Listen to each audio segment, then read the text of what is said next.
आज हम इतिहास की सबसे प्रसिद्ध और कहना चाहिए दुखद समुद्री त्रासदियों में से एक पर बात कर रहे हैं। आरएमएस टाइटैनिक का डूबना। ये जहाज़ जो अपने समय का सबसे बड़ा, सबसे शानदार और तकनीकी रूप से सबसे उन्नत माना जाता था और जिसे सब लोग एक तरह से ना डूबने वाला जहाज़ कहते थे, वो अपनी पहली ही यात्रा पर 15 अप्रैल 1912 की सुबह उत्तरी अटलांटिक के बर्फीले पानी में एक आइसबर्ग, एक हिमखंड से टकराकर डूब गया। इस भयानक घटना ने पूरी दुनिया को आप कह सकते हैं हिलाकर रख दिया था और इसमें 1500 से ज्यादा लोगों की जान गई, जो इसे शांति काल की सबसे घातक समुद्री आपदाओं में से एक बनाती है। तो हमारी आज की चर्चा का जो मुख्य सवाल है वो ये है, टाइटैनिक त्रासदी में इतने बड़े पैमाने पर जो जाने गईं, उसका असल कारण मतलब मुख्य कारण क्या था? क्या ये ज्यादातर जहाज के संचालन में गंभीर मानवीय गलतियां थीं? फैसलों में लापरवाही थी? शायद हद से ज्यादा आत्मविश्वास था? या फिर जहाज के डिजाइन, उस समय की टेक्नोलॉजी और जो सुरक्षा व्यवस्था थी, उनकी अपनी सीमाएं इस विनाशकारी घटना के लिए ज्यादा जिम्मेदार थीं?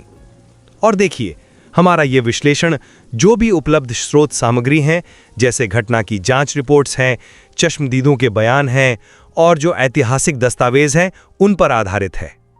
मैं इस पक्ष में अपनी बात रखूंगा कि मानवीय चूक और भारी लापरवाही वही इस त्रासदी के प्राथमिक कारण थे, जिन्होंने एक गंभीर दुर्घटना को एक अप्रतिरोध आपदा में बदल दिया। और मैं ये तर्क दूंगी कि हालांकि मानवीय गलतियां हुईं, इसमें कोई शक नहीं, पर जहाज के डिजाइन की जो अपनी मूलभूत सीमाएं थी, टक्कर की जो अप्रत्याशित प्रकृति थी और हाँ, उस रात के जो हालात थे, वो सब मिलके इस विनाशकारी घटना के लिए ज्यादा महत्वपूर्ण कारक थे।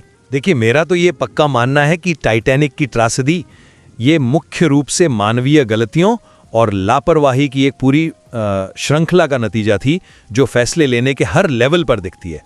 सबसे पहले और शायद सबसे जरूरी बात, जहाज को अकेले 14 अप्रैल को कम से कम 7 अलग अलग आइसबर्ग चेतावनियां मिली थीं। अब इनमें से कुछ तो बहुत स्पेसिफिक थी, मतलब साफ बता रही थी कि टाइटैनिक के रास्ते में ही बर्फ है। जो स्रोत हैं वो बताते हैं कि हाँ, पहले की चेतावनियों पर थोड़ा रास्ता बदला भी गया था, लेकिन कैप्टन एडवर्ड स्मिथ और उनके जो सीनियर अफसर थे, उन्होंने इन आखिरी सबसे जरूरी चेतावनियों को या तो नजरअंदाज कर दिया या फिर उनकी गंभीरता को कम आंका। ये भी सुनने में आता है कि वायरलेस ऑपरेटर्स पर कमर्शियल मैसेज भेजने का इतना दबाव था कि कुछ चेतावनियां शायद ब्रिज तक ठीक से पहुंची ही नहीं। और इन साफ चेतावनियों के बावजूद जहाज उस रात लगभग 21.5 नॉट्स यानी करीब 40 किलोमीटर प्रति घंटे की रफ्तार से चल रहा था, जो कि आइसबर्ग से भरे हुए उस इलाके के लिए बहुत ही ज्यादा खतरनाक स्पीड थी। स्रोत सामग्री में ऐसे संकेत मिलते हैं, हालांकि पक्के तौर पर साबित नहीं हुआ है, कि व्हाइट स्टार लाइन के जो चेयरमैन थे जे ब्रूस इसमें, जो जहाज पर ही थे, उन्होंने कैप्टन स्मिथ पर एक तरह का दबाव डाला था कि न्यूयॉर्क जल्दी पहुंचकर एक नया रिकॉर्ड बनाया जाए, इसलिए स्पीड कम ना की जाए। यहां तक कहा जाता है कि स्मिथ ने इसमें को एक चेतावनी वाला मैसेज दिखाया भी था, जिसे इसमें ने बस लापरवाही से अपनी जेब में रख लिया। अब यह रफ्तार बनाए रखने का फैसला, चाहे वो दबाव में लिया गया हो या जरूरत से ज्यादा आत्मविश्वास में, ये एक बहुत बड़ी मानवीय भूल थी। इसके अलावा जो सुरक्षा प्रक्रियाएं थीं, उनके प्रति भी लापरवाही साफ दिखती है। जिस दिन टक्कर हुई, उसी दिन सुबह एक तयशुदा लाइफ बोट सुरक्षा ड्रिल होनी थी, उसे कैप्टन स्मिथ ने कैंसिल कर दिया। क्यों किया, कारण पता नहीं। अब यह फैसला ना सिर्फ नियमों को ताक पर रखना था, बल्कि इसने क्रू को इमरजेंसी में लाइफ बोट्स को सही ढंग से संभालने की जो जरूरी प्रैक्टिस थी, उससे भी वंचित कर दिया। यह दिखाता है कि वो ना डूबने वाला जो मिथक था, उस पर कितना खतरनाक हद तक भरोसा था। और फिर टक्कर के उन अहम पलों में वहां भी मानवीय भूल की भूमिका हो सकती है। जब लुकआउट फ्रेडरिक फ्लीट ने आइसबर्ग देखा और उनके पास दूरबीन भी नहीं थी, क्योंकि कहा जाता है कि वो या तो खो गई थी या लॉकर में बंद थी, तो चेतावनी ब्रिज तक पहुंची। फर्स्ट ऑफिसर मर्डॉक ने आदेश दिया हार्ड एयर स्टार्टबोर्ड, मतलब जहाज को बाई ओर मोड़ने का और इंजन को रिवर्स करने का। कुछ रिपोर्ट्स में यह अंदाजा लगाया गया है कि जो क्वार्टरमास्टर थे स्टीयरिंग व्हील पर, रॉबर्ट हिचिन्स, उन्होंने शायद घबराहट में या पुरानी स्टीयरिंग कमांड सिस्टम की आदत की वजह से एक पल के लिए पहिया गलत दिशा में घुमा दिया हो। हालांकि ये थ्योरी बहुत विवादित है और साबित नहीं हुई है, पर अगर ऐसा हुआ तो उसने टक्कर से बचने या उसे कम करने के कीमती सेकंड बर्बाद कर दिए होंगे। और आखिर में त्रासदी को इतना बड़ा बनाने में जो सबसे बड़ी मानवीय चूक थी, वो थी पास के जहाज एसएस कैलिफोर्नियन का कुछ ना करना। कैलिफोर्नियन टाइटैनिक से मुश्किल से 20 नॉटिकल मील कालीन रॉकेट्स देखे भी थे, लेकिन कैलिफोर्नियन के कप्तान स्टैनली लॉर्ड, जो खुद भी बर्फ के वजह से रुके हुए थे उन्होंने इन रॉकेट्स को सीरियसली नहीं लिया। उन्होंने सोच लिया कि शायद ये किसी और जहाज के कंपनी सिग्नल है या अमीर पैसेंजर देर रात पार्टी कर रहे हैं। उनके जहाज का वायरलेस ऑपरेटर भी उस समय सो रहा था। अगर कैलिफोर्नियन ने जांच करने का फैसला किया होता या जवाब दिया होता तो वो लाइफ बोट्स तक पहुंच सकते थे और सैकड़ों जानें यकीनन बचाई जा सकती थी। ये निष्क्रियता सीधे सीधे मौतों की संख्या के लिए जिम्मेदार है। और हाँ, लाइफ बोट्स की अपर्याप्त संख्या जो जहाज पर मौजूद लोगों में से सिर्फ आधे को ही ले जा सकती थी, ये भी बोर्ड ऑफ ट्रेड के पुराने नियमों को मानने का एक सचेत मानवीय निर्णय था, न कि सिर्फ एक तकनीकी मजबूरी। इन सब बातों को मिलाकर देखें तो मानवीय गलतियां और लापरवाही ही साफ तौर पर प्राथमिक कारण नजर आते हैं। मैं इस त्रासदी को एक अलग नजरिए से देखती हूँ। देखिए, मैं ये नहीं कह रही कि मानवीय गलतियां नहीं हुई, वो बिल्कुल हुई और उनके नतीजे भी बहुत गंभीर थे। लेकिन मेरा तर्क यह है कि टाइटैनिक के डिज़ाइन की जो अपनी सीमाएं थीं, उस समय की टेक्नोलॉजी का जो स्तर था, टक्कर की जो अप्रत्याशित और विनाशकारी प्रकृति थी, और हाँ, उस रात के जो खास हालात थे, ये सब मिलकर वो बुनियादी कारण थे जिन्होंने इस त्रासदी की नींव रखी और मानवीय गलतियों को इतना ज़्यादा घातक बना दिया। टाइटैनिक को लगभग न डूबने वाला कहा गया था, सही बात है, और ये उस समय की सबसे एडवांस समुद्री इंजीनियरिंग का एक नमूना था। जैसा कि स्रोत बताते हैं, इसमें डबल बॉटम हल था, मतलब नीचे दोहरी परत थी और 16 वाटर टाइट कंपार्टमेंट्स थे जिन्हें ऑटोमेटिक दरवाजों से बंद किया जा सकता था। ये डिज़ाइन इस क्रांतिकारी सोच पर आधारित था कि जहाज आगे के कोई भी 4 कंपार्टमेंट में पानी भर जाने पर भी तैरता रह सकता है।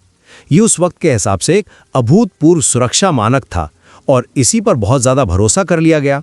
हालांकि इस एडवांस डिज़ाइन की भी अपनी सीमाएं थी। जैसे आपने कहा, डबल बॉटम हल सिर्फ जहाज के निचले हिस्से को बचाता था, साइड को नहीं। और आइसबर्ग से टक्कर जहाज के स्टारबोर्ड यानी दाहिने हिस्से पर हुई, अगले हिस्से के पास, जहां हल जो था वो सिंगल लेयर का ही था। टक्कर कोई सीधी भिड़ंत नहीं थी, बल्कि आइसबर्ग जहाज के साइड से रगड़ता हुआ गया, जिससे लगभग 300 फीट की लंबाई में हल में कई जगह दरारें और छेद हो गए। तो ये उस डिज़ाइन की एक अंतर्निहित कमजोरी थी। और सबसे ज़रूरी बात यह है कि टक्कर ने इस तरह से नुकसान पहुंचाया कि 16 में से 6 कंपार्टमेंट में पानी भरने लगा। अब ये डिज़ाइन की जो अधिकतम सहन करने की सीमा थी, यानी 4 कंपार्टमेंट, उससे 50% ज़्यादा था। और जो कंपार्टमेंट को अलग करने वाली दीवारें थीं, बल्कहेड्स जिन्हें कहते हैं, वो भी सिर्फ ई डेक तक ही वाटर टाइट थी, उसके ऊपर नहीं। तो जैसे ही आगे के कंपार्टमेंट पानी से भरे, जहाज का अगला हिस्सा नीचे झुका और पानी उन दीवारों के ऊपर से बहकर पीछे के कंपार्टमेंट में जाने लगा। ये एक तरह की क्रमिक विफलता थी जिसे डिज़ाइन रोक नहीं सका। नुकसान का ये पैमाना और ये तरीका ऐसा था जिसे झेलने के लिए जहाज को डिज़ाइन ही नहीं किया गया था। सिर्फ 10-12 सेकंड के संपर्क में जो नुकसान हुआ, उसने गणितीय रूप से जहाज का डूबना तय कर दिया था। अब बात करते हैं लाइफ बोट्स की संख्या की। हाँ, 2200 से ज़्यादा लोगों के लिए सिर्फ 1178 लोगों की कैपेसिटी वाली लाइफ बोट्स। आज के हिसाब से देखें तो ये बहुत ही डरावनी कमी लगती है, लेकिन जैसा कि स्रोत सामग्री साफ करती है, ये उस समय के ब्रिटिश बोर्ड ऑफ ट्रेड के नियमों के अनुसार थी। ये नियम जहाज के वजन मतलब टनेज पर आधारित थे, न कि उस पर कितने यात्री और क्रू हैं इस पर। असल में टाइटैनिक नियमों की ज़रूरत से थोड़ी ज़्यादा लाइफ बोट कैपेसिटी लेकर चल रहा था, तो ये कमी सीधे तौर पर उस युग की रेगुलेटरी विफलता थी और जहाज के न डूबने वाले डिज़ाइन पर जो सिस्टम का अत्यधिक भरोसा था, उसका नतीजा थी। सोच ये थी कि अगर जहाज डूबेगा भी तो इतनी धीरे धीरे कि दूसरे जहाज बचाव के लिए आ जाएंगे। ये सिर्फ कुछ लोगों का फैसला नहीं था, बल्कि उस समय की समुद्री सुरक्षा की जो पूरी सोच थी, उसकी एक बुनियादी सीमा थी। हमें उस रात के खास मौसम और माहौल को भी नज़रअंदाज नहीं करना चाहिए। 14 अप्रैल की रात असाधारण रूप से शांत थी, ठंडी थी और चांद नहीं था। समुद्र बिल्कुल आईने जैसा शांत था, जिसका मतलब था कि आइसबर्ग के बेस से टकराने वाली लहरें नहीं बन रही थीं, जो आमतौर पर एक चेतावनी का संकेत होती हैं। विजिबिलिटी बहुत कम थी और क्रूज नेस्ट यानी लुकआउट पोस्ट पर जो लोग थे, फ्लीट और ली, उनके पास दूरबीन नहीं थी। कहा जाता है कि चाबियां साउथहैम्पटन में जहाज से उतरने वाले एक अफसर के पास रह गई थीं, तो दूरबीन लॉकर में बंद थी। इन सब मुश्किल हालातों ने मिलकर आइसबर्ग को बहुत देर से देखने में योगदान दिया, जिससे एक्शन लेने के लिए मुश्किल से 37 सेकंड का समय बचा। और वो आइसबर्ग खुद भी कोई मामूली बर्फ का टुकड़ा नहीं था। अंदाजा है कि वो पानी के ऊपर 50 से 100 फीट ऊंचा था और पानी के नीचे तो और भी बहुत बड़ा था, लाखों टन वजनी। इतने बड़े आइसबर्ग से उस रफ्तार पर टक्कर उस जमाने के किसी भी जहाज के लिए विनाशकारी होती। इसलिए मेरा मानना है कि डिजाइन की सीमाएं, टक्कर की अप्रत्याशित और गंभीर प्रकृति, रेगुलेशंस की विफलताएं और उस रात के मुश्किल हालात, ये प्राथमिक कारक थे जिन्होंने मानवीय गलतियों के लिए मंच तैयार किया। मैं आपकी बातों में डिजाइन की सीमाओं और परिस्थितियों की भूमिका को समझ रहा हूं, उसे स्वीकार भी करता हूं। लेकिन क्या हम इस बात को नजरअंदाज कर सकते हैं कि उन सीमाओं और परिस्थितियों के बारे में पता होने के बावजूद जानबूझकर ऐसे फैसले लिए गए जिनसे खतरा कई गुना बढ़ गया? 7 स्पेसिफिक चेतावनियां, क्या ये सिर्फ डिजाइन पर भरोसा था या जानबूझकर की गई लापरवाही?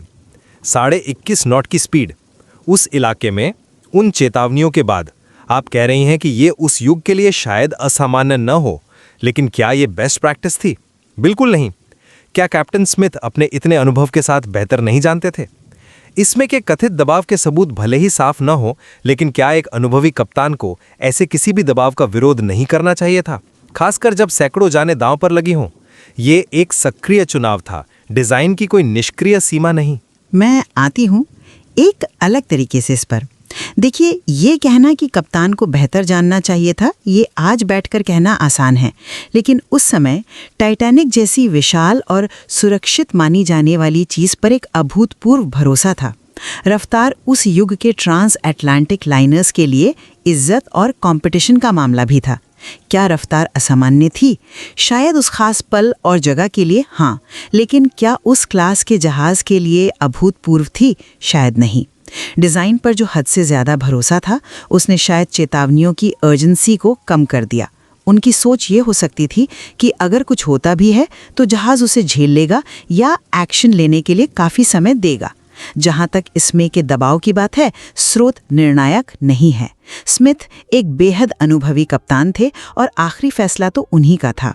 हो सकता है उन्होंने ये हिसाब लगाया हो कि ये रिस्क लिया जा सकता है, जो दुखद रूप से गलत साबित हुआ।